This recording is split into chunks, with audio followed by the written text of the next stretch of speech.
नरं चैव नरं चैव नरोत्तमम् नरोत्तमम् देवीं सरस्वतीं व्यासं देवीं देवीं सरस्वतीं सरस्वतीं व्यासं व्यासं ततो जयमुदीरयेत्।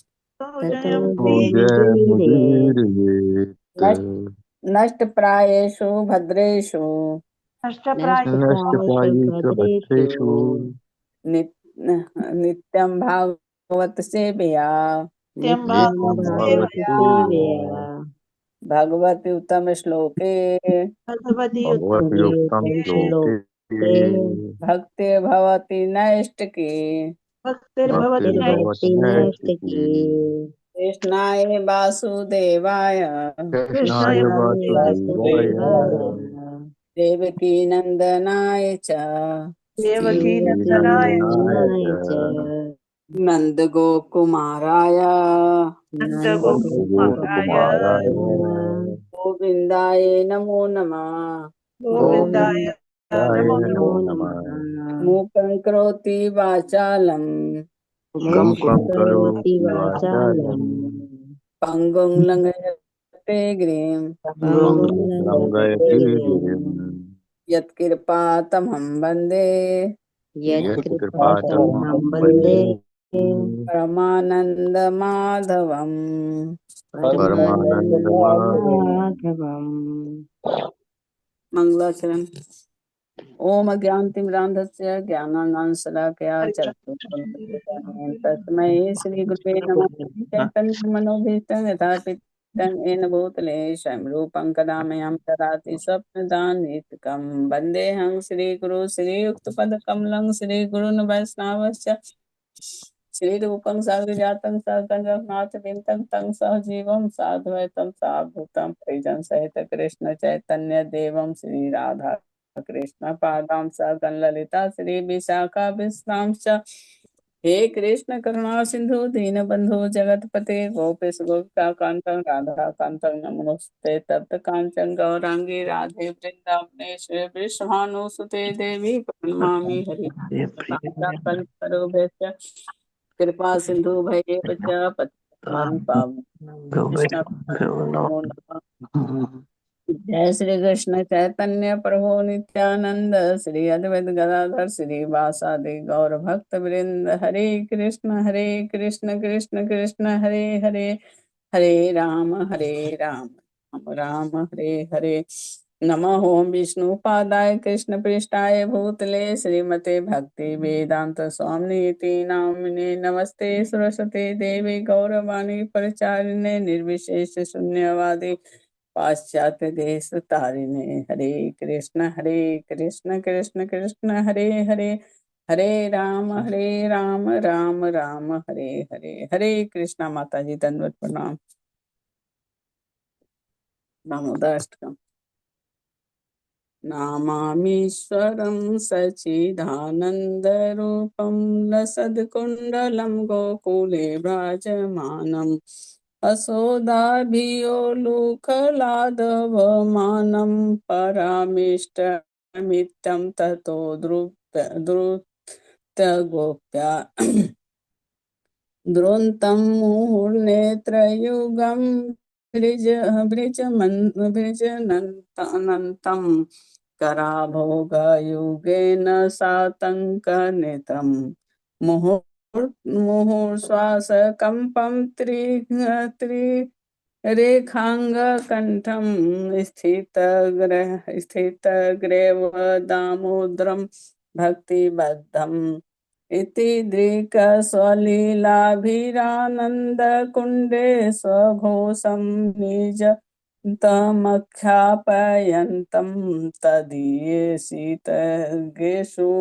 भक्तैरति जितत्वं पुनः प्रेम तत्तस्तं सताबिन्द बन्दे दे माताजी और ऊपर थोड़ा सा वरं देवा मोक्षं न मोक्षावधिं वा न चान्यं वृणेऽहं वरेशादपीहं विदं ते वपुर्नाथ गोपाल बालं सदा मे मनस्या वीरास्तं किमन्ये इदं ते मुखं भुज अभयोक्त नीलैर्वृतं कुन्तैलैः स्निग्ध रक्तश्च गोप्या मुहूर्त चुम्बितम् विवं रक्ताधरं मे मनस्य विरास्तमल्लक्षय लाभे नमो देव दामोदरान्त विष्णु प्रसीद प्रभो दुःख जलाब्धे मग्नं कृपा दृष्टिर्दृष्ट्याति दीनं बतानुगृहाणेश मामज्ञ मध्यक्षिदृश्च कुबेरात्मज बद्ध मृत्यो भयद्वत् त्वया मोचितो भक्तिभाजो कृतो च तथा प्रेम भक्तिं स्वकामे प्रयच्छ न मोक्षे ग्रहो मे अस्ति दामोदरेह नमस्ते अस्तु धाम्ने स्फूर्तिदीप्ति धाम्ने त्वयदियो धरायथ विश्वस्य धाम्ने नमो राधिकाय त्वदीये प्राय नमो अनन्तलीलाय देव्या तुभ्यं नमामीश्वरं सच्चिदानन्दरूपं लसद्कुण्डलं लसद्कुण्डलं क्या भूल गई? हरे कृष्णा कृष्ण कृष्ण हरे हरे हरे राम राम राम हरे हरे हरे कृष्णा कृष्ण कृष्ण हरे हरे हरे कृष्णा माता जी थैंक यू सो मच दंडवत मंजू प्रणाम। माता जी। आज आपने राज्य का आपने लीड किया जपा सेशन और भागवतम प्रेयर दामोदर राष्ट्र का। आपका बहुत बहुत धन्यवाद और सभी भक्तों का हार्दिक अभिनंदन है आज के प्रातःकालीन इस्कॉन अयोध्या के प्रातःकालीन जप सत्र में। और अभी समय हो गया है प्रभुपाद जी के कोट का। सभी का अभिनंदन। हरे कृष्णा। हरे कृष्ण माता जी, दंडवत प्रणाम। धन्यवाद जी। हरे कृष्ण माता जी, धन्यवाद प्रणाम। जी आज है 29 अक्टूबर और प्रभुपाद जी कहते हैं, ऐसा व्यक्ति जिसके घर पर सहयोगी पत्नी है उसे संन्यास लेने की आवश्यकता नहीं है। कृष्ण देवी को पत्र 29 अक्टूबर 1967। तो कृष्णा देवी माता जी ने एक पत्र लिखा, उसमें वो बहुत विचलित हो रही थी कि अब उनके पति जो है संन्यास लेने जा रहे हैं या वानप्रस्थ जीवन व्यतीत करने जा रहे। तो मेनली उनका संन्यास से था। तो वो बहुत विचलित हो रही थी कि कैसे वो मतलब बच्चों का पालन वगैरह करेंगी अगर उनके पति संन्यास ले लेंगे, संन्यास आश्रम ज्वाइन कर लेंगे। बहुत विचलित हो रही थी माता जी। तो प्रभुपाद जी ने उनको पत्र लिखकर सांत्वना दिया कि आपको डरने की कोई जरूरत नहीं है, इतना विचलित नहीं होइए।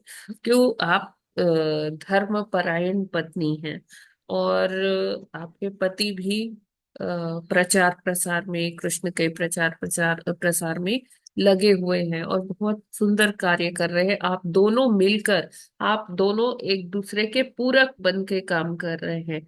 तो ऐसे में हम जिस लिए कहते कि संन्यास लो, तो वो तब है कि जब व्यक्ति के ये गृहस्थ जीवन जो है, जब व्यक्ति के जीवन में बाधा बनने लगता है, तब कहा जाता है कि तब उसके लिए, ऐसे व्यक्ति के लिए संन्यास लेना बहुत जरूरी हो जाता है। क्योंकि अपने जीवन के वो उत्तरार्ध में, मतलब वृद्धावस्था में भी अगर वो कृष्ण चेतना में नहीं आता है तो उसके आगे उसकी गति के लिए और नेक्स्ट लाइफ के लिए वो बहुत ही भयावह स्थिति होती है। लेकिन अगर उसके गृहस्थ जीवन में उसकी पत्नी अगर उसका पूरा भरपूर साथ दे रही है कि वो पूरा फैमिली जो है कृष्ण भावना भावित हो जाए, तो ऐसे में संन्यास लेने की कोई आवश्यकता नहीं है। प्रभुपाद जी उनको पूरा अश्योरेंस देते हैं कि नहीं, आपके पति जो है बहुत सुंदर कार्य कर रहे हैं और आप उनको बहुत अच्छे से असिस्ट कर रही हैं ये सब करने में। और आप दोनों कॉम्प्लीमेंट्री, एक दूसरे के पूरक है। तो ऐसे सिचुएशन में, बल्कि गृहस्थ जीवन में और सुदृढ़ता आती है, कृष्ण प्रचार में और ज्यादा हेल्प मिलती है।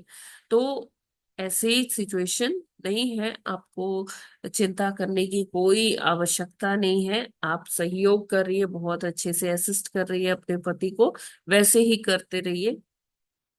तो ये है आज का कोट जो मुझे समझ में आया। हरे कृष्णा। जगत गुरु श्रील प्रभुपाद की जय। ये क्लियर है? जी माता जी जी। माता जी।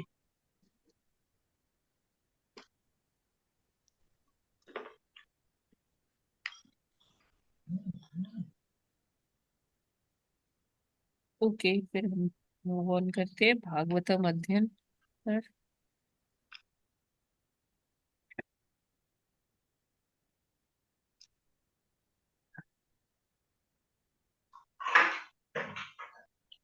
सैतालीसवां श्लोक। यस। जी माता। 47वां श्लोक। तम त्वाम विदाम भगवन् परमात्म तत्वं सत्वेन संप्रतिरतिं रचयन्तमेषां यत्ते अनुताप विदितैर्दृढ भक्ति योगैरुद्ग्रन्थयो हृदि विदुर्मुनयो विरागाः। हरे कृष्णा।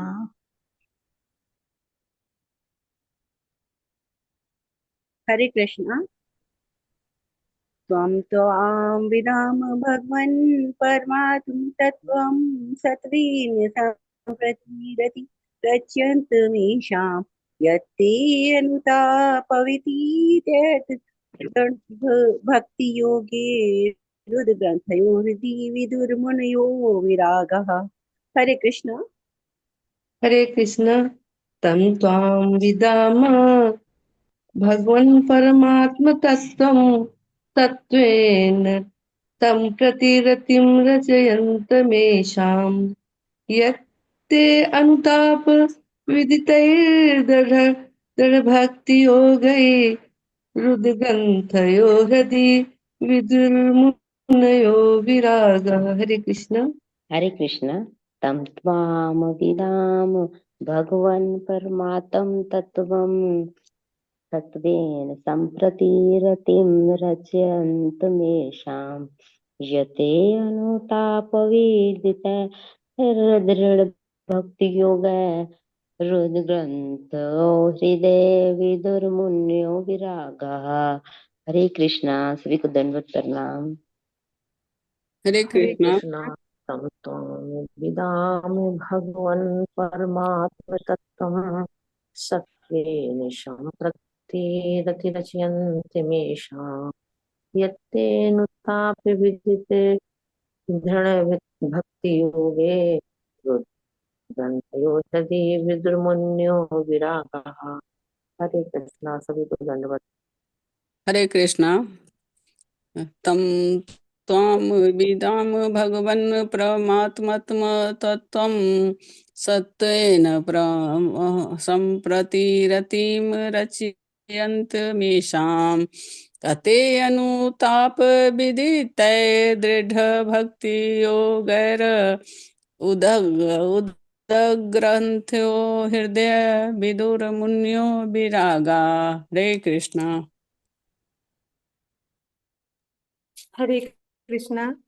तं त्वां विदाम भगवन् परमात्म तत्त्वं सत्त्वेन सम्प्रतिरतिं रचयन्तमेषां यते अनुताप विदिते दृढ़ भक्ति योगे रुद्रग्रन्थयो हृदि विदुर्मुनयो विरागाः। हरे कृष्णा।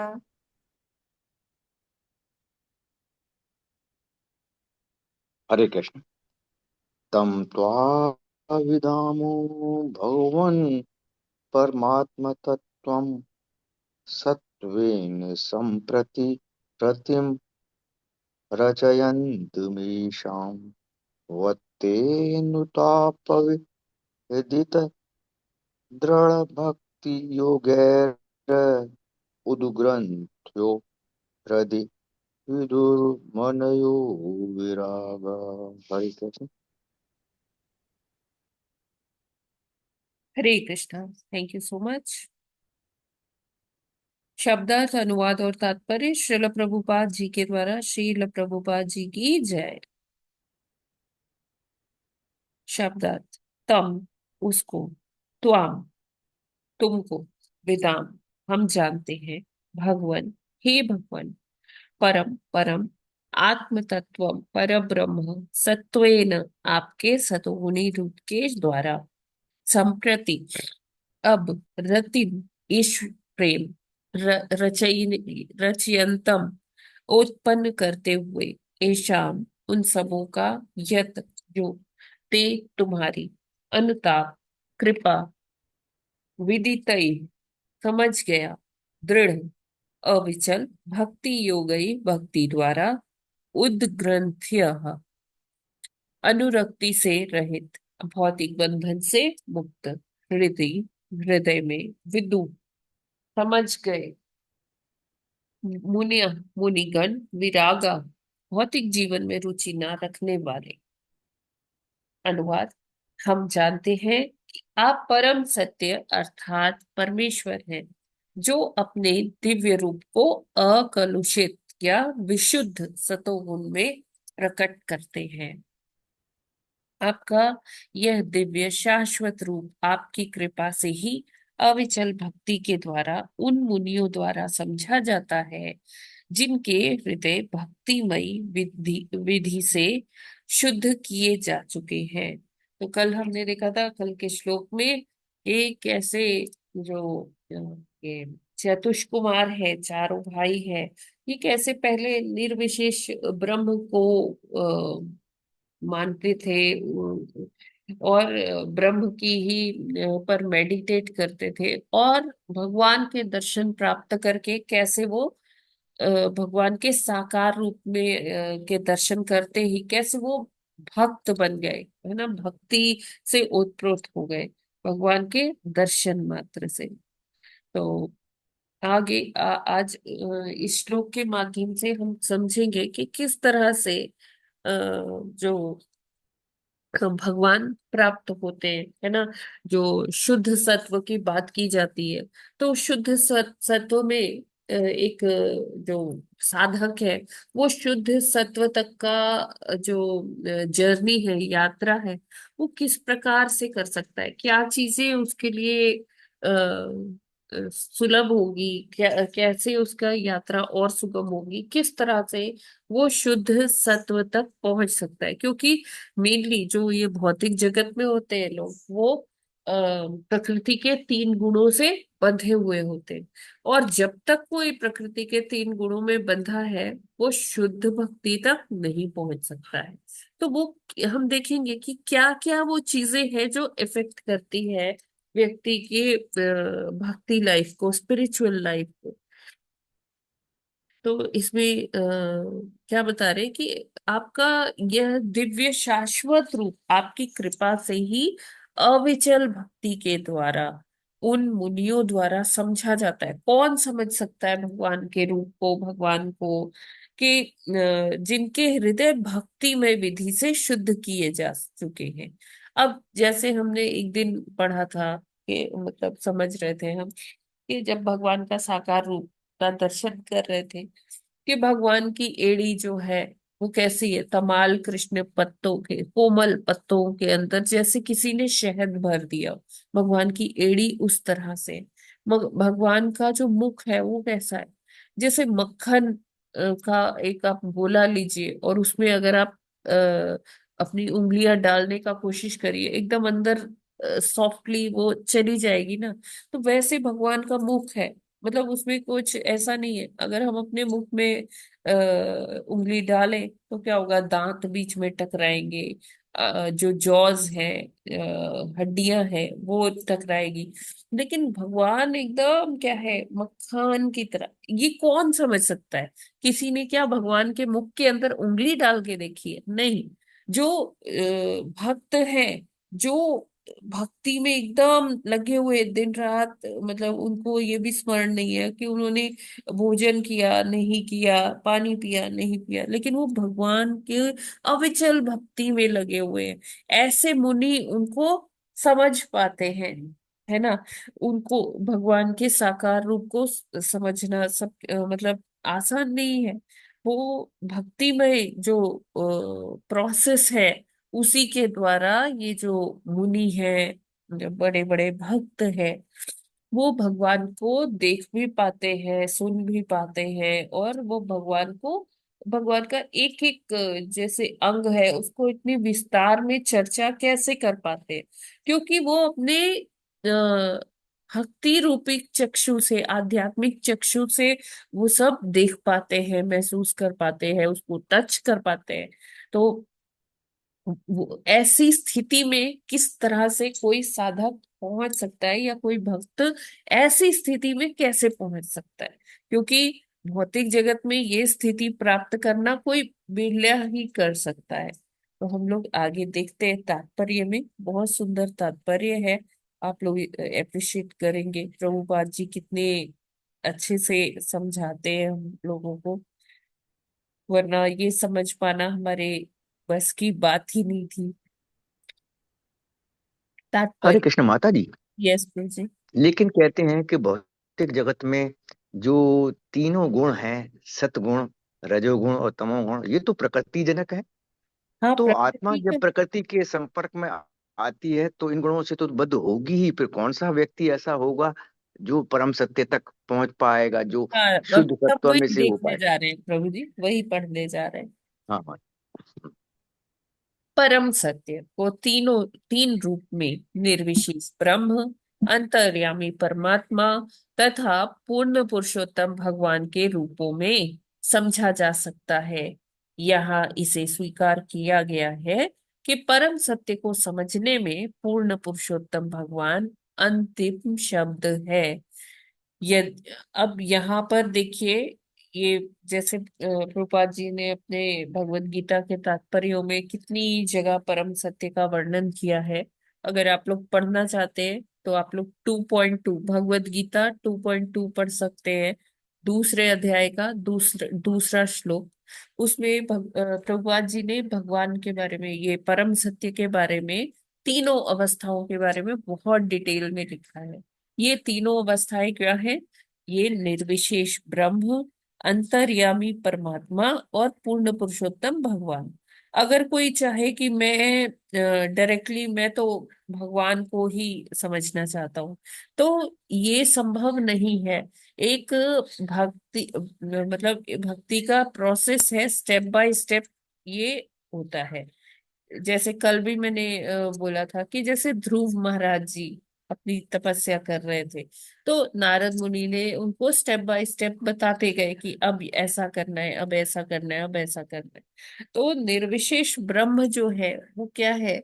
ये ऐसी अवस्था है कि जब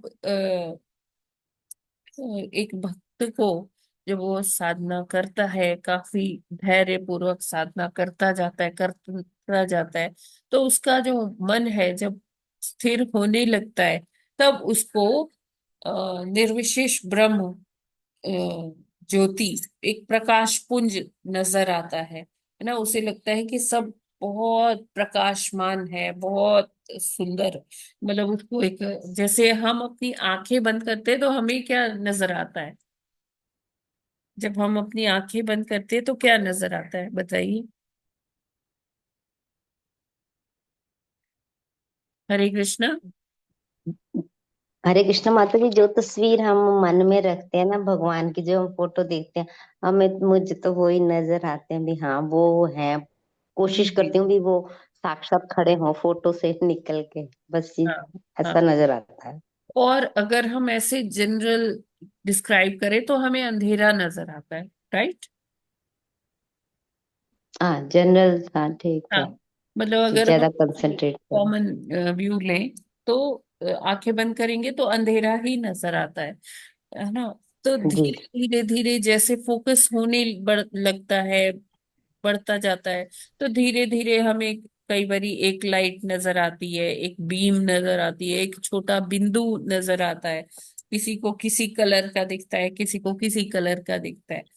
लेकिन जब भक्त फोकस्ड हो जाता है, एकदम शांत भाव में आ जाता है, धीरे धीरे सतोगुण में प्रवेश करता है ना, रजो तमो से ऊपर उठकर वो सतो में आता है, तो फिर क्या होता है कि उसको ये ब्रह्म ज्योति का दर्शन होता है, ब्रह्म ज्योति दिखती है। लेकिन ऐसा साधक क्या है, ये वहीं पर संतुष्ट नहीं हो जाता, अरे मुझे ब्रह्म ज्योति दिख गई, बस मुझे तो इसी में लीन हो जाना है। ऐसा नहीं है, वो आगे भी प्रयास करता है अपने गुरु के माध्यम से, शास्त्रों के माध्यम से। फिर उसको अपने हृदय में ही परमात्मा के दर्शन होते हैं, जब वो दृष्टा के रूप में आ जाता है, वो अपने आप को भी देख रहा है, और किसे देख रहा है, परमात्मा को भी देख रहा है। फिर उसके बाद भी वो वहां भी संतुष्ट नहीं होता, वो आगे जो श्याम सुंदर है, जो पूर्ण पुरुषोत्तम भगवान है, उनका साकार रूप है, वो देखना चाहता है। जैसे ध्रुव महाराज ने हठ किया नारद मुनि से कि नहीं, मैं इतने में संतुष्ट नहीं हूँ, आप मुझे आगे का मार्ग बताइए, कैसे मैं, मुझे भगवान का फेस टू फेस दर्शन होगा, मैं उनसे बात करना चाहता हूँ। तो फिर उन्होंने और तपस्या की और भक्ति की, और भगवान फिर उनको दर्शन दिए आके ध्रुव महाराज को। तो वो जो पराकाष्ठा है भक्ति की, वो कहाँ जाकर, गंतव्य कहाँ मिलता है, जब भगवान का दर्शन होता है। साकार रूप दर्शन। ठीक है, तो ये तीन अवस्थाएं हैं, अलग अलग अवस्थाएं। इसका ये मतलब नहीं है कि निर्विशेष ब्रह्म है तो हम वही रुक गए कि हाँ ये तो परमात्मा है। निर्विशेष ब्रह्म और कुछ नहीं, भगवान के शरीर से निकली हुई कांति है। हम उसे भगवान का ही हिस्सा मान सकते हैं, लेकिन वो हमारा डेस्टिनेशन, भक्ति, एक भक्त का डेस्टिनेशन कभी भी निर्विशेष ब्रह्म नहीं होता। वो भगवान के साकार रूप में सेवा, पूजा, भक्ति करना चाहते हैं। ठीक है, ये जो निराकार फॉर्म है भगवान का, ये क्या है, ब्रह्म ज्योति के रूप में है। परम सत्य का पहला स्तर, पहली अवस्था। तो परम सत्य को अगर कोई पूरा जानना चाहता है, पूरा समझना चाहता है, तो उसको मतलब फाइनल अवस्था तक जाना पड़ेगा, जो है पूर्ण पुरुषोत्तम भगवान। ठीक है, यद्यपि चारों कुमार को उनके महान विद्वान पिता ब्रह्मा ने शिक्षा दी थी, तथापि वे पर ब्रह्म को यथार्थ रूप में समझ नहीं पाए थे। ब्रह्मा जी ने तो दर्शन किया था भगवान का, है ना, ब्रह्मा जी को तो पता है कि भगवान साकार रूप में है, तो ब्रह्मा जी ने उनको समझाया था, बताया था, लेकिन वो अपने इमेजिनेशन में इतना समझ नहीं पाए चतुष्कुमार, और वो निर्विशेष ब्रह्म का ही मार्ग उन्होंने पकड़ा रहा। लेकिन जब उन्होंने भगवान का दर्शन किया, तब उनको यथार्थ में, तब उनको रियलिटी में भगवान समझ में आए कि भगवान साक्षात कैसे दिखते हैं, और उनका साकार रूप कैसा है। दूसरे शब्दों में, यदि कोई भगवान को देखता या समझ लेता है, तो परब्रह्म के अन्य दो रूप, निर्विशेष ब्रह्म तथा अंतर्यामी परमात्मा रूप भी स्वतः समझ में आ जाते हैं। इसलिए कुमारगण पुष्टि करते हैं, आप परम सत्य हैं। निर्विशेषवादी यह तर्क कर सकता है कि चूंकि भगवान इतने सुंदर ढंग से सुसज्जित थे, अतएव वे परब्रह्म नहीं थे। किंतु यहाँ पर इस बात की पुष्टि की गई है कि परम पद की समस्त विविधता, विचित्रता शुद्ध सत्व से निर्मित है। अब देखिए, ये बहुत सुंदर लाइन है यहाँ। देखिए, निर्विशेषवादी लोग क्या कहते हैं, जो निर्विशेष होते हैं, जो साकार रूप को नहीं मानते हैं, वो क्या बोलेंगे कि ये तो वर्णन जो किया गया है भगवान के साकार रूप का, तो भगवान तो इसमें बड़े सुंदर दिख रहे हैं।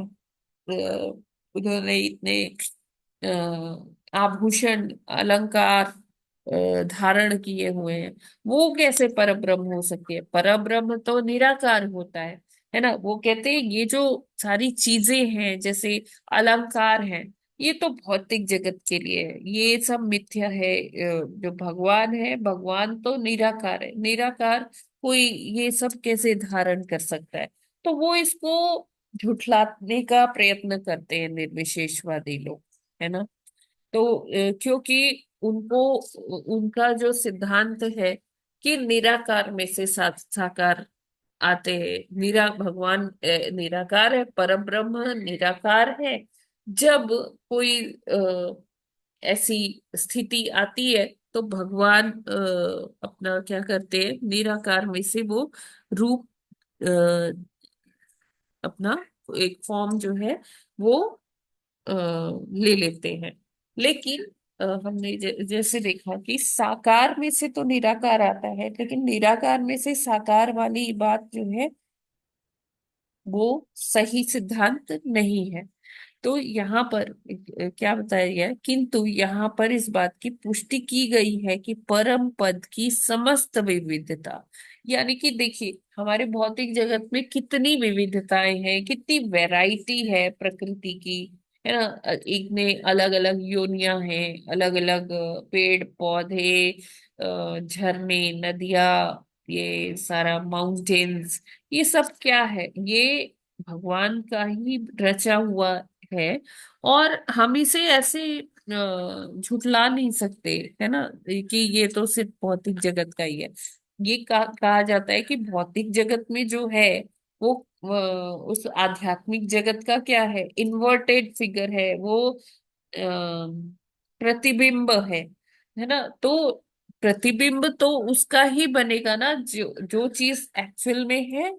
तो इस इट मीन्स कि भगवान का जो आध्यात्मिक जगत है, वहां पर केवल प्रकाश ही नहीं है, वहां पर ये सारी चीजें हैं। भगवान का साकार रूप है, भगवान अलग अलग अलंकार, आभूषण, वस्त्र सब धारण करते हैं। भगवान के धाम में सुंदर सुंदर महल है ना। जैसे हमने देखा था कि ईश्वर के साम्राज्य, जब हमने ये चैप्टर स्टार्ट किया था तो हमने वह देखा था कि किस प्रकार के महल है। चिंतामणि के महल है, पारस पत्थर की जो है वो क्या है, फर्श है, या चिंतामणि के जो पत्थर है उसकी दीवारें हैं, है ना। और उसमें सारे जेम्स स्टोन्स लगे हुए हैं, जो हीरा, पन्ना, मूंगा, मोती, ये सारे चीज उसमें जड़े हुए हैं। पिलर्स, सुंदर सुंदर स्वर्ण के जो पिलर्स हैं। तो इस प्रकार पूरा साकार जगत है, और उसको कह देना कि ये निर्विशेष है, निराकार है, तो ये तो सही नहीं है। बल्कि ये भगवान के इस उस अतुल्य साम्राज्य का ये एक मतलब खंडन करना, ये एक अपराध की श्रेणी में ही आएगा, है ना। तो जब हम देख रहे हैं कि हमारे ये भौतिक जगत में इतनी विविधता है, इतनी वैरायटी है, तो आध्यात्मिक जगत में तो होगी ही होगी, उससे कहीं अधिक होगी, बहुत क्वालिटी वाइज बहुत अच्छी, ज्यादा होगा, बहुत अच्छा होगा। और क्वांटिटी वाइज भी ज्यादा वहां है, यहाँ कम वैरायटी है। तो हमें ये समझना होगा कि ये सब क्या है, ये प्रकृति के तीन गुणों में नहीं आएगा। जो भगवान के आध्यात्मिक जगत में वो शुद्ध सत्व की बात है ना। तो भौतिक जगत में कोई भी गुण सतो, रजो या तमो अ, कलुषित रहता है। यहाँ तक कि भौतिक जगत में सतोगुण भी रजो तथा तमोगुण के स्पर्श से मुक्त नहीं है। लेकिन दिव्य जगत में एकमात्र सतोगुण विद्यमान रहता है, जिसमें रजो या तमो का लेश भी नहीं रहता।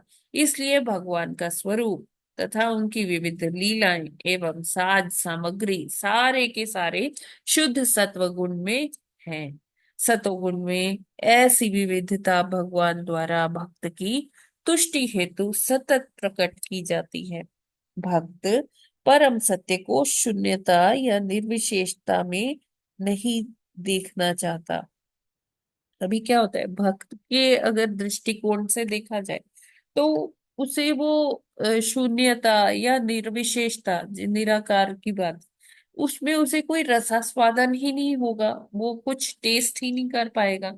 ऐसे ही भक्त का जीवन में क्या है, बहुत सारी अलग अलग वैरायटी की सेवा है ना। भगवान का कीर्तन कर सकता है, भगवान का पवित्र नामों का जप कर सकता है, भगवान के लिए कोई सेवा, फूलों की सेवा कर सकता है, गार्लैंड बनाने की सेवा, जैसे भगवान के लिए फूलों का हार बनाया जाता है ना। उनकी अलग अलग पोशाकें बनाई जाती है, अलग अलग तरीके की उनके लिए भोग बनाया जाता है, भगवान के मंदिर की सफाई होती है।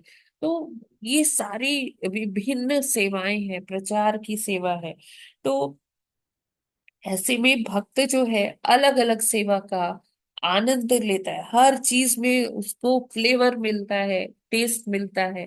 तो और वो इसको बहुत ज्यादा, ये चीज उसके लिए जीवन में बहुत ज्यादा अर्थ रखती है, मायने रखती है ना। और जो निराकारवादी है वो क्या करेगा, उसका यही है, नहीं मेरे को तो ये निराकार ब्रह्म है, मिल जाना है। उसमें कोई रस आस्वादन नहीं है, जहां रूप नहीं है वहां हम क्या रस लेंगे।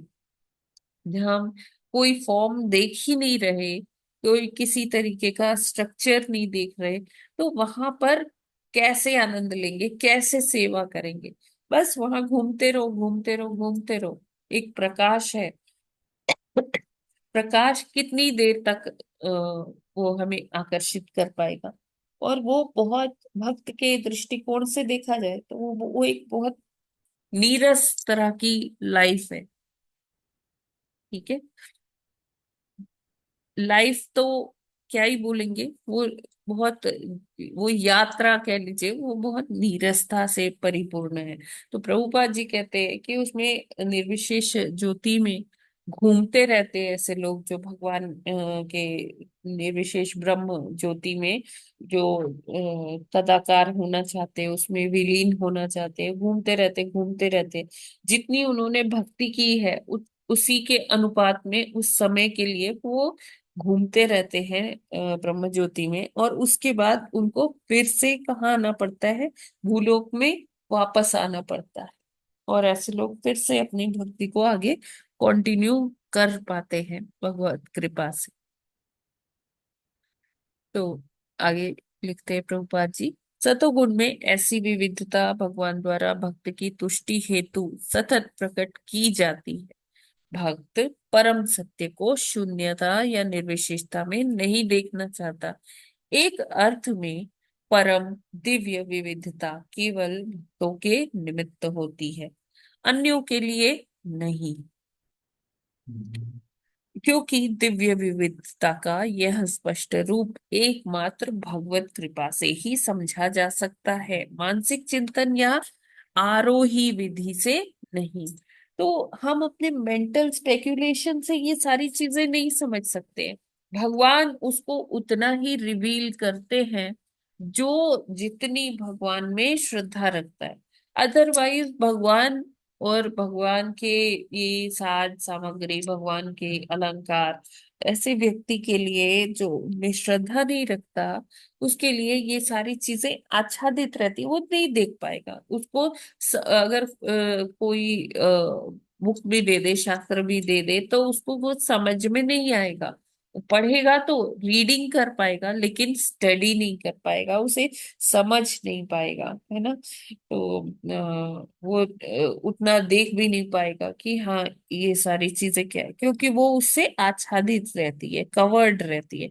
भगवान सबको अपने बारे में रिवील नहीं करते, कुछ वो हिस्सा उसके श्रद्धा के हिसाब से वो छुपा लेते हैं। कहा जाता है कि जब मनुष्य को भगवान की किंचित मात्र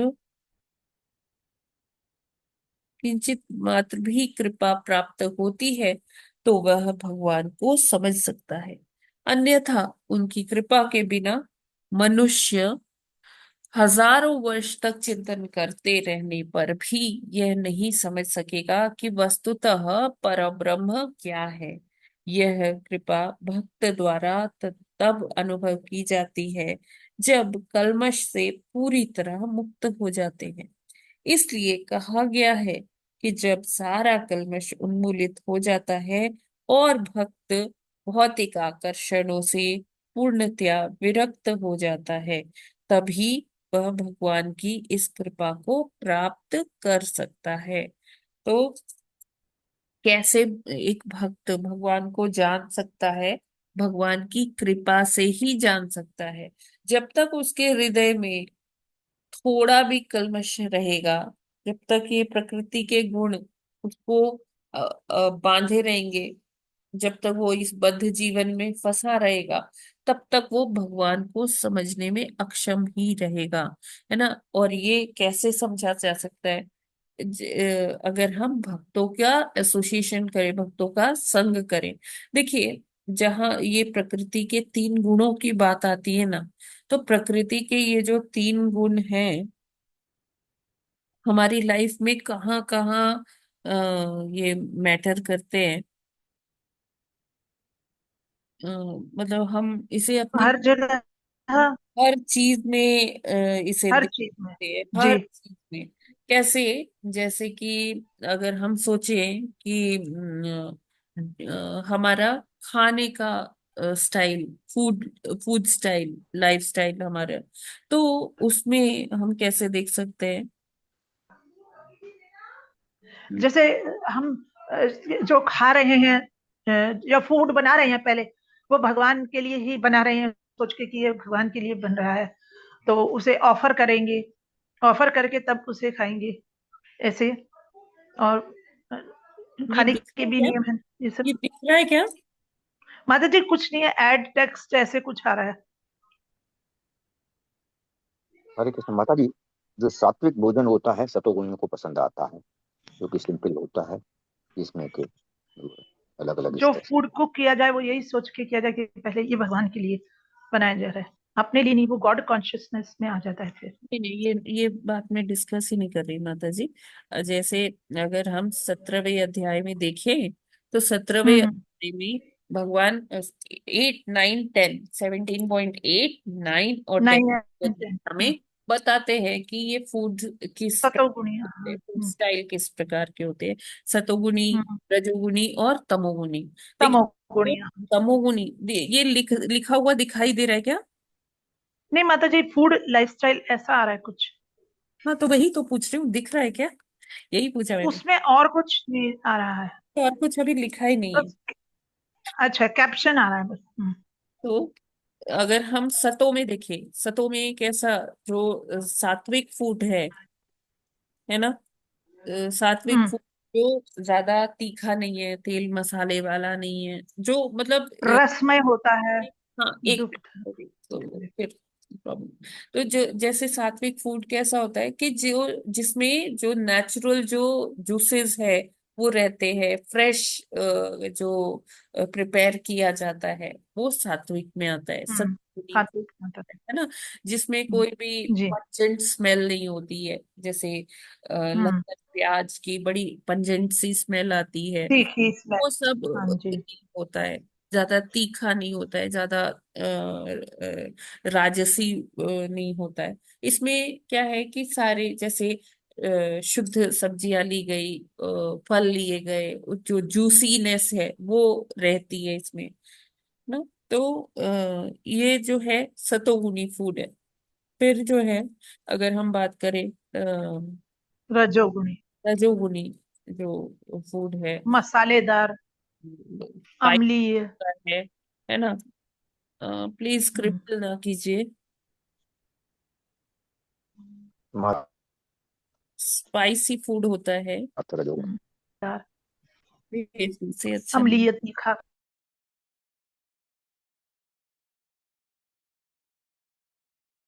खट्टा।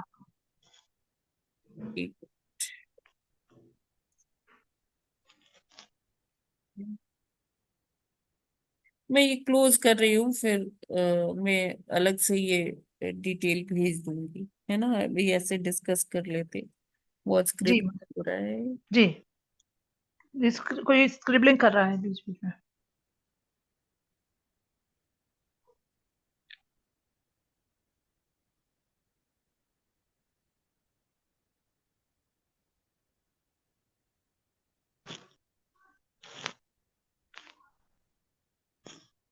हरे कृष्णा। हाँ जी। हरे तो कृष्ण। हम डिस्कस कर रहे थे कि जो फूड है, हम जो फूड लेते हैं, खाना लेते हैं, वो तीन प्रकार का है: सतोगुणी, रजोगुणी और तमोगुणी। और तमोगुणी। रजोगुणी फूड कैसा है? जो बड़ा मसालेदार, चटपटा और तीखा, अम्लीय। बहुत तेल मसाले वाला। तो ऐसा जो खाना है, वो किस में आता है? रजोगुण में आता है ना। और जो तमोगुणी जो खाना है, वो कैसा है? तमोगुणी वो जो जैसे काफी दिन से रखा हुआ खाना लोग अपने रेफ्रिजरेटर में स्टोर किए रहते हैं, और फिर जब मन करता है तो खाते रहते हैं, हफ्ता भर, 10 दिन, ऐसा 3-4 दिन पुराना। तो वो क्या है? तमोगुणी खाना है। और जो किसी जीव जंतु को मार कर खाई जाने वाला खाना, जैसे नॉन वेजिटेरियन जो फूड है, वो भी तमोगुणी खाने में आता है ना। जो ये ऐसे पेय पदार्थ होते हैं, जैसे ये क्या बोलते हैं, हाँ, वाइन हो गई, राम हो गई, ये सारे भी क्या है? तमोगुणी है। तो इस तरह से फूड हम देख सकते हैं। कपड़े पहनने का स्टाइल, कपड़े पहनने का स्टाइल भी क्या हरे है? कृष्णा माता उसमें जी। भी हरे रजोगुणी, कृष्णा। तमोगुणी। हाँ जी माता जी, कुछ कह रहे हैं? हाँ जी माता जी, हरे कृष्णा। ये जो आप तमोगुणी खाना और ये सब की बातें अभी बता रहे हैं ना माता जी, हम तो घर में जो भोग भी लगाते हैं, कभी कभी उसमें थोड़ा सा मसाला ज्यादा डाल देते हैं, या फिर मिर्च का जो पाउडर, मतलब लाल मिर्च जो है डाल देते हैं, जी, ताकि थोड़ा खाना अच्छा लगेगा करके। तो हाँ। माता जी वो भी क्या डिग्रेड हो गया उसका स्टैंडर्ड यस है। माता, यस। तो ज्यादा घर में तीखा जो नहीं लगाते होना हैं। चाहिए, है ना। ज्यादा तीखा नहीं खाना चाहिए, वो हमारी हेल्थ के लिए भी अच्छा नहीं है ना। जो हमारी जो स्टमक की जो अंदर की लेयर होती है, वो भी उससे खराब होती है, वो हेल्थ उसकी, है ना।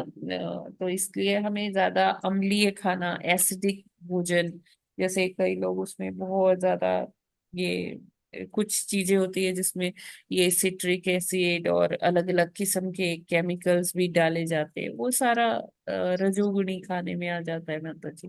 जितना हो हमें ऑर्गेनिक लाइफस्टाइल ही रखना चाहिए।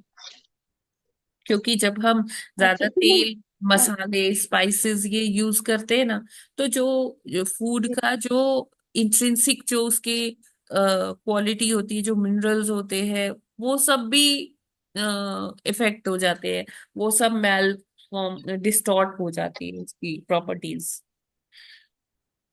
तो माता जी, अगर वो मसाला घर में ही मैंने ही पीसा है, और वो मिर्ची का ड्राई चिली लाके वो भी किया हुआ माता है, जी, और अगर वो खाने में ज्यादा डल अगर जाता बहुत है, तो भी तीखा वो है, तामसिक में चला देखिए जाएगा, आप है ना माता जी?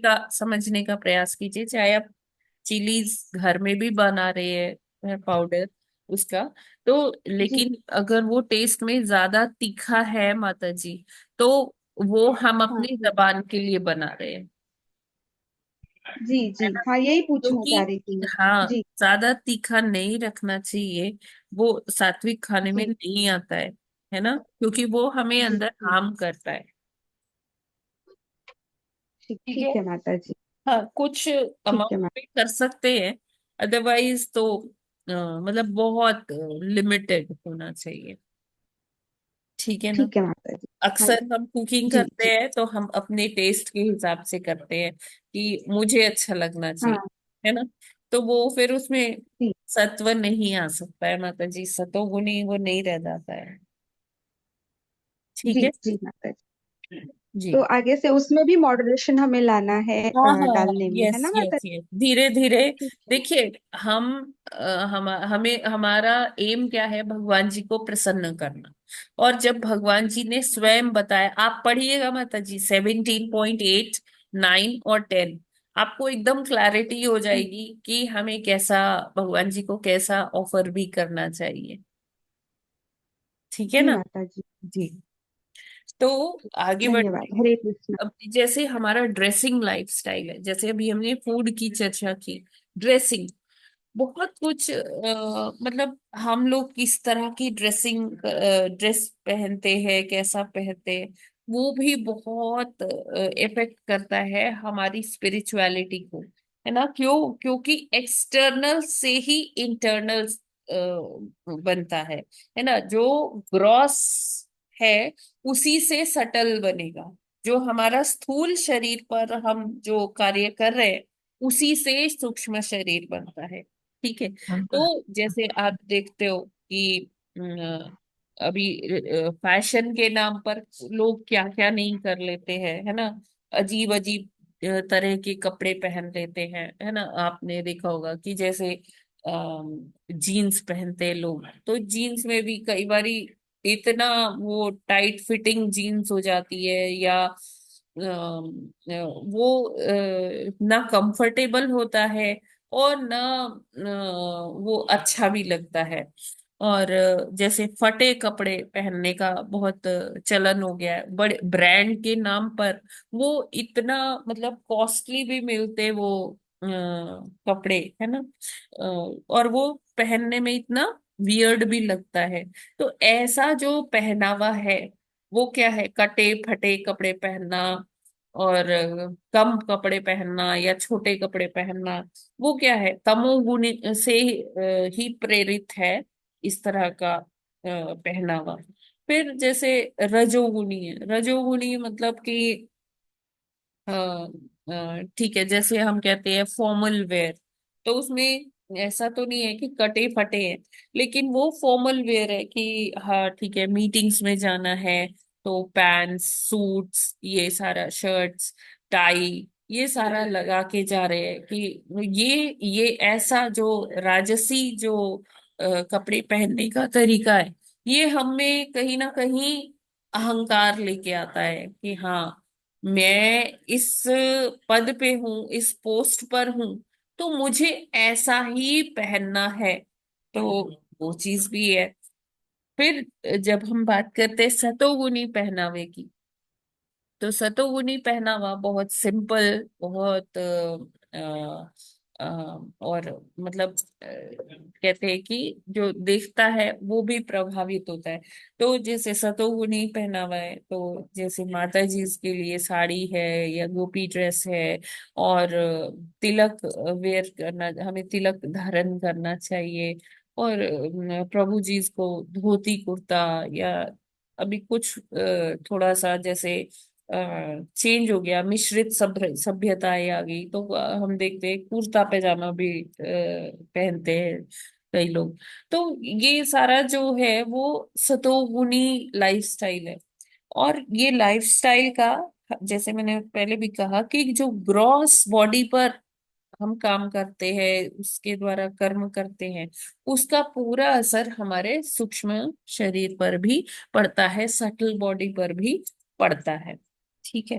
फिर इसी तरह से किस तरह का हम बातें करते हैं, जब हम देखिए, अभी ये हम सब चर्चा कर रहे हैं भागवतम की, है ना? हमने दामोदर अष्टकम पढ़ा, तो ये हम क्या कर रहे हैं? ये हम ट्राई कर रहे हैं कि अपनी चेतना को थोड़ा सा विकसित करने का। तो ये डिस्कशन कैसा है हमारा, जो आपने पहले जप से स्टार्ट किया, जप किया, फिर उसके बाद दामोदर अष्टकम पढ़ा, फिर हमने प्रभुपाद जी का कोट डिस्कस किया, और अभी हम भागवतम डिस्कस कर रहे हैं, एक दूसरे से समझने का प्रयास कर रहे हैं। तो ये क्या है? शुद्ध सत्व। ये शुद्ध सत्व। ये फिर जब हम ऐसे भगवान के ये जो चीजें पढ़ते, भगवान की प्रसन्नता के लिए, अपनी चेतना को विकसित करने के लिए, तो ये किन्हीं भी तीनों गुणों में फॉल नहीं करता है। या अगर जैसे मान लीजिए हम इतना प्रयत्न नहीं कर पा रहे लेकिन थोड़ा बहुत कर रहे हैं, तो एटलीस्ट वो सतों में तो आएगा ही, है ना। और मान लीजिए कि कोई ऐसा डिस्कशन करता है, अब ऐसे बहुत सारे ग्रुप्स हैं जहां पर ये डिस्कस किया जाता है कैसे आप अपना लाइफ को सेट कर सकते हैं, कैसे आप अपना करियर बना सकते हैं, how can you be become rich. तो ऐसे जो सारे ग्रुप्स हैं उसमें जो डिस्कशंस होती हैं वो कैसी है, out of mode of passion. मतलब वो आउट ऑफ पैशन वो लोग डिस्कस करते हैं, बहुत उसमें पैशनेट लोग होते हैं कि हाँ आप ये कर सकते हो, आप इसको अपने मन में इमेजिन करिए what you want to be. आप बहुत धनवान बनना चाहते हो, आप बहुत सक्सेसफुल करियर चाहते हो। तो इस प्रकार की जैसे करियर ओरिएंटेड जो ग्रुप्स हैं, जहाँ उसमें मोटिवेशन ग्रुप्स है, जैसी उसमें बातें होती है कि हाँ इस तरह करो, ये ऐसा करो, वैसा करो, हाँ जी हाँ आप कर सकते हैं, आपके अंदर ही वो चीज है, आपको ऐसा करना होगा। तो वो ऐसी जो चीजें हैं वो कैसी है, रजोगुण में आती है। ठीक है। फिर कुछ जैसे लोग होते हैं, वो क्या, जैसे जहाँ ऐसी टॉक्स होती है, ऐसे डिस्कशन होते हैं कि जैसे कुछ वल्गर टॉक्स होती है ना, तो वो चीजें किस में आ जाती है, तमोगुण में आ जाती है, जिसका हमारी चेतना और दूषित हो जाती है जिन चीजों को सुन के। ऐसे कोई मूवीज देखना, है ना, जो हमारे चेतना को कलुषित कर देती है ना, तो वो सब क्या आता है, तमोगुण में आता है। फिर इसी तरह से अगर हम देखें कि चैरिटी, जैसे कोई कहते हैं दान देना, तो बहुत अच्छी बात है, दान पुण्य करना बहुत अच्छी बात है। तो दान भी अगर भगवान की प्रसन्नता के लिए या हम ऐसे कर रहे हैं, तो वो सतों में आएगा। या और ऐसा दान जो हम अपने हेडलाइंस बनाने के लिए कर रहे हैं, अपना यश प्राप्ति के लिए कर रहे हैं, कि देखो पोस्टर लगवा दिया कि हमने इतना दान करवाया। या जैसे कोई मंदिरों में दान करते हैं, आप लोगों ने देखा होगा कि टाइल्स, जैसे किसी ने स्पॉन्सर किया, उसमें लिखवा दिया कि ये इन्होंने ये टाइल स्पॉन्सर किया है ना, लिखा होता है ना मंदिरों में टाइल्स में कि इस डेट को ये व्यक्ति ने ये टाइल लगवाई, या ये पंखा लगवाया, या ये वाटर कूलर लगवाया। तो उसमें बड़ा बड़ा वो लोग लिखवा देते हैं, कहते हैं मेरा नाम जरूर लिखा होना चाहिए। तो उनके अंदर ये अ, अपनी प्राइड के लिए, अपनी वो दिखाने के लिए कि देखो मैं कितना दान कर लेता हूँ। तो इस चीज से प्रेरित होकर जो दान करते हैं, वो दान क्या है, तो ऐसा दान क्या है कि वो रजोगुण में आ जाएगा। जो गुणी दान है। आता है थर्ड कैटेगरी का दान, वो क्या है, तमोगुणी। अब किसी ने सुन लिया दान करना चाहिए, और वो व्यक्ति क्या कर रहा है, अच्छा मेरा बर्थडे है ना, मैं अपने फ्रेंड्स को पार्टी दे, उसमें ना उन्होंने मेन्यू बनाया कि उसमें चिकन होगा, मटन होगा, ड्रिंक्स के नाम पे फ्रेश जूस नहीं है, वो उसमें क्या है, वाइन है, उसमें और प्रकार के जितने नशे होते हैं वो है। वो उसका दान कर रहा है कि हाँ आज मैं इस चीज का पार्टी करूंगा या इस चीज का लंगर करूंगा। तो वो ऐसा जो दान है वो कैसा है, तमोगुणी दान है ना। और इवन हम अपने लाइफस्टाइल में हर चीज में हम देखेंगे कि सतो रजो तमो, ये इससे प्रेरित होकर ही लोग करते हैं। तो यहाँ पर जो बताया गया, हमारे आज का जो श्लोक हमने पढ़ा, कि जब हम भौतिक जगत में हैं, सतोगुण में भी अगर कोई है, तो वो सतोगुण भी किससे मिला हुआ है, मिश्रित है, रजो से, है ना। और रजो तमो मिश्रित होते हैं। तो जब तक ये मिश्रण रहेगा, तब तक क्या है, तब तक हमारी चेतना जो है कलुषित है। अब देखिए जैसे एरोप्लेन को उड़ने के लिए वो कहीं से भी उड़ सकता है क्या, एरोप्लेन? हरे कृष्णा। जी नहीं माता। नहीं, केवल हवाई पट्टी जहाँ हाँ, होगी, हवाई रनवे है। एरोड्रोम होगा वहीं जब पर रनवे तक चाहिए रनवे उसको। नहीं मिलेगा तब तक वो नहीं उड़ सकता, है ना। नहीं। या जैसे कोई और हम देखते हैं रॉकेट्स वगैरह होते हैं तो उनको लॉन्च पैड्स चाहिए होते हैं।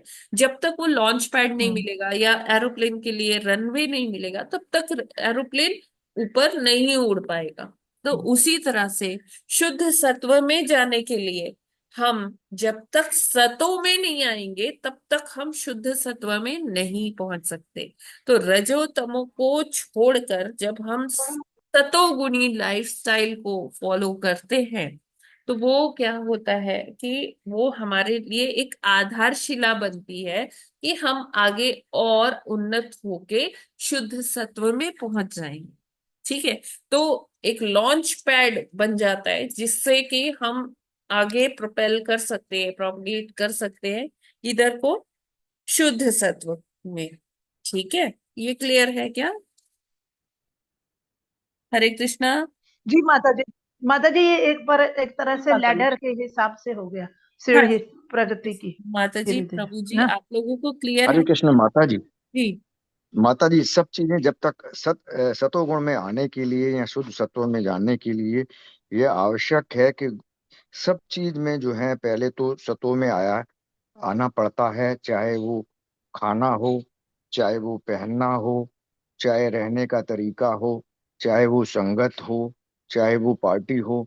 तो जब सतोगुण में आएंगे तभी जो है आगे बढ़ पाएंगे। लेकिन जो है इस भौतिक जगत में यह एक कॉमन है कि जो सतोगुणी हैं तो वो मिक्स भी है।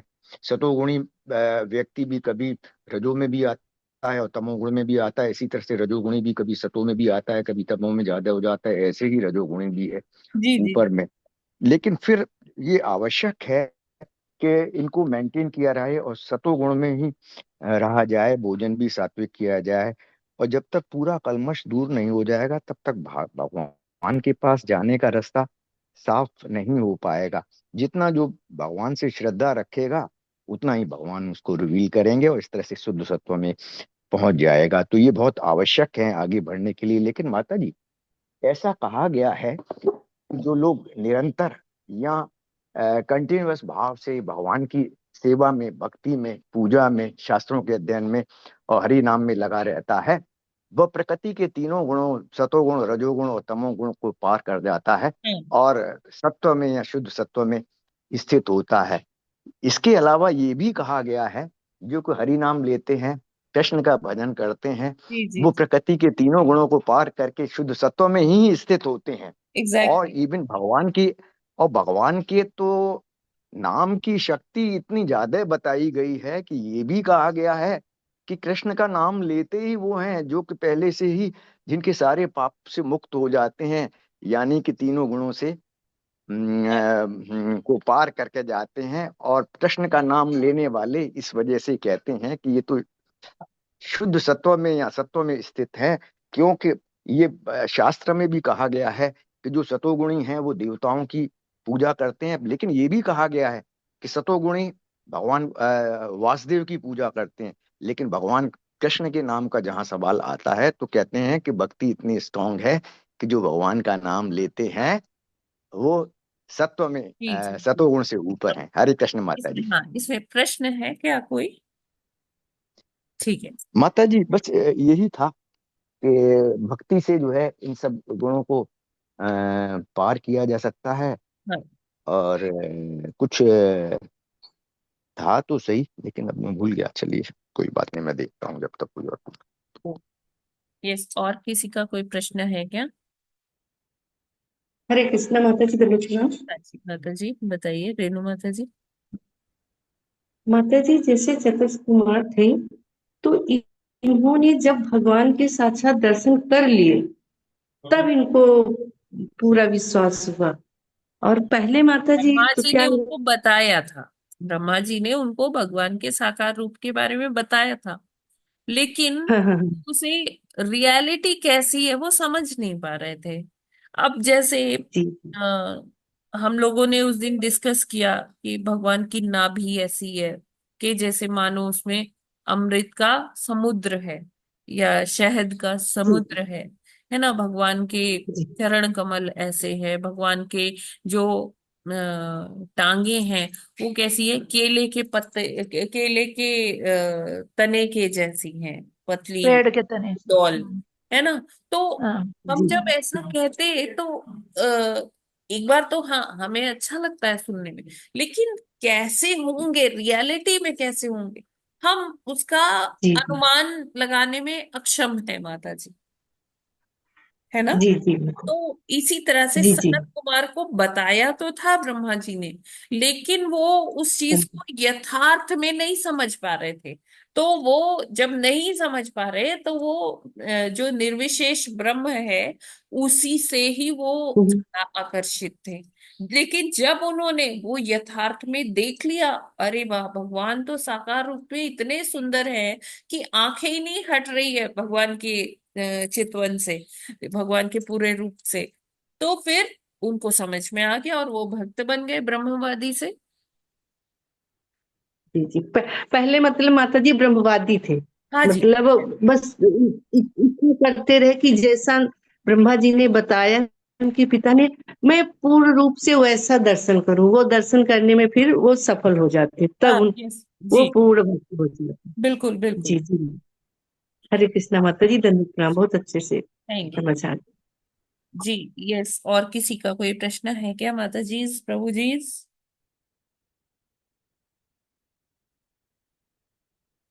हाँ माता जी। हरे कृष्ण। हाँ जी। भक्ति के माध्यम से भगवान ने कहा जो भक्ति में लगे रहते हैं, भक्ति के माध्यम से भगवान को समझा जा सकता है। और अर्जुन से उन्होंने कहा था कि उसी रूप में मेरा दर्शन भी किया जा सकता है। हाँ तो इन भौतिक आंखों से दर्शन तो थोड़ा मुश्किल होता है, ना सुनना, देखना और स्पर्श करना। परंतु जो भक्ति के माध्यम से जो आत्म तत्व में परिपूर्ण है, जो आत्मा परमात्मा के फर्क को जानता है, जो भगवान की महानता को जानता है, जो उनके भक्ति में लगा हुआ है, भगवान को देखने से पहले भी भगवान को पूर्ण रूप से समझ सकता है। और उसी रूप में पूर्ण पुरुषोत्तम भगवान को समझकर उसकी पूजा एवं भक्ति में लग सकता है। हरे कृष्ण। ऐसा है ना। जी जी जी बिल्कुल। इस कविता पढ़ने माता जी आपका कोई हाँ, प्रश्न है? हरे कृष्ण माता जी, दंडवत प्रणाम। जी ये जैसे अभी बताया ना कि हम लोग अभी जैसे ये मसाला वाला और ये तो अभी हाँ जी। ये इस वाले, लेकिन भक्ति करते रहे तो वो तो अपना भी छूट जाएगा ना फिर। हाँ बिल्कुल बिल्कुल माता जी, अगर हम भगवान जैसे हम का नाम ले रहे हैं तो धीरे धीरे हमें समझ में आएगा, भगवान हमें रिवील करेंगे कि हमें कैसा कैसा भोजन लेना चाहिए।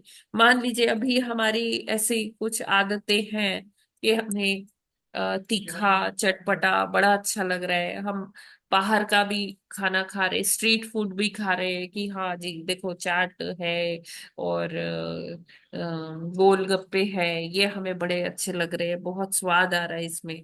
लेकिन धीरे धीरे जब हम भगवान का नाम लेते जाएंगे, है ना, तो क्या होगा कि हमें अपने आप से अंदर से वो आएगा, भगवान हमें वो रिवील करते ज्ञान देते हैं कि हमें अपने आप से फिर एक दिन ऐसा हम हम इतना डिसाइसिव बन जाएंगे, ऐसा डिसीजन ले पाएंगे कि नहीं मुझे अब बाहर का खाना ही नहीं है, मुझे तीखा चटपटा मसालेदार ये नहीं पाना है।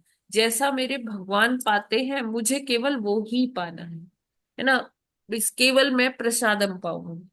तो इस तरह से ये बेशक किसी को जल्दी ये एहसास हो जाए, किसी को थोड़ा सा देर में होगा, ऐसा हो सकता है। लेकिन कुछ समय बाद जो लोग भी भगवान का नाम ले रहे हैं उनको ये उनके अंदर ट्रांसफॉर्मेशन आएगा जरूर।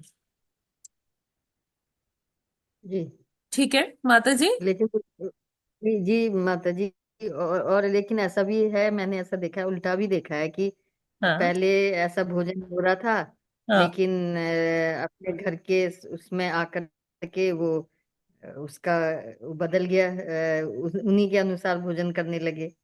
पहले भक्ति उतनी नहीं थी, उसके बाद माला जाप भी ज्यादा हो रहा है, वो भी ज्यादा हो रहा है, लेकिन खाने में बदल गया है। पहले बिल्कुल शुद्ध सात्विक खाना और लेकिन खाना बदल गया, ऐसा भी देखा है। अच्छा। ऐसा अपनी तो माता जी हाँ, ऐसा अपनी ये आंखों से। तब होता है कि जब हम ने अच्छे से नाम नहीं ले पा रहे हैं। ऐसा होता है माता जी, जब हम उसमें कुछ अपराध, जैसे हम नाम अपराध पढ़ते हैं ना, 10 नाम अपराध। जी जी जी जब हमसे कुछ अपराध हो रहे होते हैं तो फिर हम राइट डायरेक्शन में नहीं जा रहे, है ना, जी तब जी ट्रांसफॉर्मेशन नहीं होती है माता जी। जी ठीक है। जी जी तो हमें वो नाम अपराध का बहुत ध्यान रखना होगा, वो 10 ऑफेंसेस। ठीक है। जी जी जी और संग माता जी, बहुत जो इम्पोर्टेंट है कि हम किसका संग करते हैं। जब हम एसोसिएशन की भी बात करते हैं ना, उसमें भी प्रकृति के 3 गुण काम करते हैं कि हम किस एसोसिएशन में हैं। सतोगुणी लोगों के एसोसिएशन में है तो हमारी हम जल्दी उन्नत हो जाएंगे भक्ति में। अगर हम रजोगुणी लोगों के एसोसिएशन में है तो फिर हमें भक्ति अगर कर भी रहे हैं, नाम ले भी रहे हैं भगवान का थोड़ा बहुत, तो लेकिन हमारा जो एक अंदर से एक अलग गोल चलेगा। एक कृष्ण प्राप्ति का गोल है भक्ति भक्तों का, लेकिन उनका एक अलग से भी एक गोल चलेगा, होगा, उद्देश्य होगा कि हाँ मैं ये पालूं, मैं वो पालूं। तो वहां भी ये सारे जो एसोसिएशन है ये बहुत हमारी लाइफ में बहुत बड़ा रोल प्ले करता है। तो अगर हम तमोगुणी एसोसिएशन में हैं, तो फिर देखिए वही वो तमोगुणी चीजों में हमारी आसक्ति होने लग जाएगी धीरे धीरे। ऐसा भी होता जी है। जी माता जी, एसोसिएशन एसोसिएशन का ज्यादा देखा कि हाँ, माला जाप से भी ज्यादा एसोसिएशन का एसोसिएशन का बहुत फर्क मैंने पड़ता है। देखा। जी। हाँ, माला जाप से भी ज्यादा एसोसिएशन का देखा, क्योंकि माला जाप जब नहीं था, हाँ एसोसिएशन था, तो तब अपने आप भी ऐसे लाइफ अपने आप ही सत्वगुणी टाइप की हो रही थी। हाँ लेकिन माला जाप ज्यादा हो रहा है तो एसोसिएशन से वो चीज नहीं हो रही है। तो मतलब निष्कर्ष जो है, इंडिविजुअल में निष्कर्ष निकला कि और एक चीज माला जाप से। चीज और बताओ, कई बारी माला हम ऐसे करते हैं कि मुझे ना इतनी संख्या करनी, इतनी माला करनी है कि मैं बता सकूं कि हाँ मैंने इतना किया है, मैं इतना मतलब ये एक अभिमान का भी बात आ जाती है कई बारी कई लोगों का। तो वो भी, उसका भी फर्क पड़ता है माता जी कि किस चेतना में हम भगवान का नाम ले रहे हैं, है ना। नहीं, ये भाव तो आता है ना कि 16 तो करनी है, वो तो भाव आता ही है 16 कि तो आउट ऑफ 16 तो पूरी मतलब करनी है। शरणागति हो गया ना। मतलब भक्त के लिए तो ये है कि प्रभुपाद जी की के प्रति इतनी शरणागति है कि उन्होंने बताया कि हाँ 16 माला करना है, हाँ तो इसलिए मुझे करना है, गुरु ने मेरे बोला है कि मुझे 16 माला करना है, तो शरणागति की वजह से 16 करना है। लेकिन कई बार ये क्या होता है, लोग बोस्ट करते हैं कि देखो मैं इतनी माला कर लेता हूँ, तुम कर पाते हो, तुम कितनी करते हो भाई। तो इस तरह का जो एटीट्यूड है वो गलत है माता जी, उसको कह रही हूँ, मैं पॉइंट आउट कर रही हूँ, जी जी जी है ना। जी जी जी। अभी अभी फिलहाल निष्कर्ष से ये निकला है कि एसोसिएशन। हाँ, एसोसिएशन तो है ही, साथ में किस चेतना से जी हम अपने राउंड्स कर रहे हैं, जब कर रहे हैं भगवान का नाम ले रहे हैं। जी जी ठीक है। जी माता जी। फिर है। जी जी जी। और कोई प्रश्न जी किसी का। हरे कृष्णा माता जी। जी प्रभु जी, हरे कृष्णा। माता जी, एक बात ये पूछ रही थी कि ये चतुर्थ कुमार वहां पे भगवान के दर्शन के लिए गए और जय विजय ने उनको रोका, हाँ। तो इनको क्रोध क्रोध बस ही तो उसको श्राप दिए। तो इनके हाँ, अंदर ईगो या अहंकार रही होगी कि अब मैं इतना बड़ा भगवत प्रेमी हूँ और मुझको ये रोक रहा है जय विजय। तो अहंकार क्या उनके अंदर भी थी उस समय, ये मैं जानना चाहता वैसे हूँ। वैसे प्रभु जी जो आचार्य बताते हैं वो ये कहते हैं कि इनके अंदर कोई भी लेश मात्र भी क्रोध नहीं था, क्योंकि ईश्वर की इच्छा थी कि एक तो उनको वीर रस का आनंद लेना था, दूसरा क्या था कि जो ये जय विजय थे इनको थोड़ा सा अभिमान हो गया था कि ये अहंकार हो भगवान जाता के थी। अंतःपुर के जो है द्वारपाल है, इनकी आज्ञा के बिना अंदर कोई नहीं जा सकता। तो इन दोनों का अहंकार को ध्वस्त करने के लिए भगवान ने ये सारी लीला रचाई। बाद में हम देखते हैं कि चतुष कुमार बहुत गिल्ट फील होता है उनको कि मुझे हमें गुस्सा आ कैसे गया, हमें तो गुस्सा आता ही नहीं था। हाँ। तो भगवान आचार्य बताते हैं कि भगवान ने उनके अंदर थोड़ा सा ये क्रोध का भावना डाल दिया था, और क्षण भर के लिए, जब उन्होंने श्राप दे जी दिया, ऐसा है। जी जी जी, हरे कृष्णा माता जी। वही मैं सोच रहा था कि उनको क्रोध कैसे आ गया। हाँ, नहीं नहीं, या उनके अंदर ये सारे सांसारिक ये नहीं थे कि हाँ वो हाँ हाँ। क्रोध आ जाए या अभिमान हो जाए या किसी चीज के प्रति लोभ हो जाए, ये वो इन सब काम क्रोध लोभ मोह मत मत्सर्य, इन सब से वो जो चतुष्क अरे है एकदम मुक्त है। लेकिन उस जी, क्षण में भगवान ने उनके अंदर थोड़ा सा ये डाल दिया, अपने द्वारपालों का अभिमान को ठीक करने के लिए। करने के लिए। हरे कृष्ण माता जी। जी बोल। चारों कुमार जो हैं हाँ वो जो है भक्ति में परिपूर्ण थे और सिद्ध थे और परम सत्य में स्थित थे। इसीलिए उनको मौका मिला कि वो आध्यात्मिक जगत में जाएं। तो सिद्ध होने के बावजूद भी जब वहां गए तो आध्यात्मिक जगत में जो है अहंकार नहीं पाया जाता है। परंतु फिर भी जो है इन्होंने जो है दोनों द्वारपालों को जो है शाप दे दिया कि जी जो है इनका ऐसा होगा।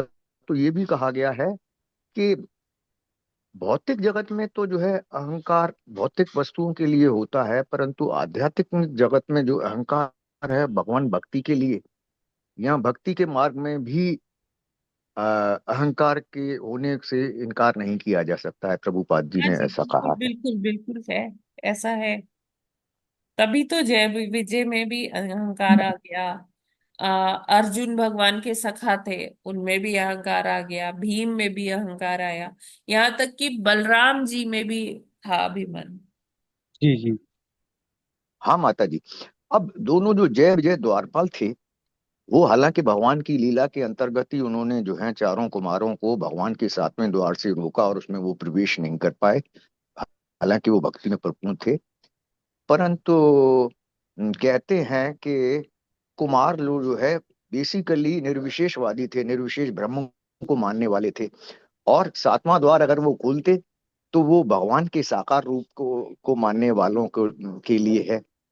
तो इस वजह से उन्होंने सातवें द्वार पर उसको रोका। हरे कृष्ण माता जी जी। जी जी, बिल्कुल सही। यस। ठीक है, तो हम लोग आज फिर यहीं पर ये चर्चा को विराम करते हैं, क्योंकि ये हम जितना डिस्कस करते जाएंगे वो उतना ही आगे और बढ़ता जाएगा। तो हमें क्या करना है, हमें आज जो है ये हमने पढ़ा है, हम एक्चुअली आज का ये श्लोक अपने जीवन में इम्प्लीमेंट भी कर सकते हैं। हम हर चीज का एक वो टैबुलर फॉर्म में अपनी पूरी दिनचर्या लिख सकते हैं, और हम देख सकते हैं कितना हम सतोगुणी कार्य कर रहे हैं, कितना रजोगुणी कर रहे हैं, कितना तमोगुणी कर रहे हैं। और फिर हम अपने ऊपर वर्क कर सकते हैं कि कैसे हम ज्यादा से ज्यादा कितना हम सतोगुणी बन सकते हैं। तो ये मेरा रिक्वेस्ट है कि हम सभी को ये करना चाहिए, और जिससे हम भक्ति में बहुत जल्दी मतलब आगे बढ़ सकते हैं, ऐसा करके। प्रभुपाद जी का ये तात्पर्य फिर से आप लोग एक बार पढ़िएगा और ट्राई कीजिए कि हम इसे इम्प्लीमेंट कर पाए अपनी लाइफ में, दैनिक कार्यों में, पूरा दिनचर्या इसी के हिसाब से अगर हो जाए तो हम सांसारिक कार्य करते हुए भी हम सतोगुण में स्थित हो सकते हैं। और जितनी जल्दी हम सतोगुणी हो जाएंगे, उतना ही हमारा लॉन्च पैड तैयार होता जाएगा, किसमें कहा जाने के लिए, शुद्ध सत्व में जाने के लिए। तो प्लीज आई रिक्वेस्ट एवरीवन कि आप लोग ये करिए। ये हाँ, मतलब बहुत अच्छा एक प्रैक्टिकल एग्जाम्पल है आज के श्लोक से। ठीक है। तो यहीं पे आज विराम करते हैं इस सत्र। ग्रंथराज श्रीमद् भागवतम की जय। जगत गुरु श्रील प्रभुपाद की जय। नामाचार्य हरिदास ठाकुर की जय। हरिदास महामहोत्सव की जय। रमा एकादशी पारण की जय। अच्छे अच्छे प्रसाद की जय। वाञ्छाकल्पतरुभ्यश्च कृपासिन्धुभ्य एव च पतितानां पावनेभ्यो वैष्णवेभ्यो हरे कृष्ण। हरे कृष्णा माता जी दंडवत हरे प्रणाम। कृष्णा हरे जी, कृष्णा हरे माता कृष्णा जी। माता जी, दंडवत प्रणाम। धनतेरस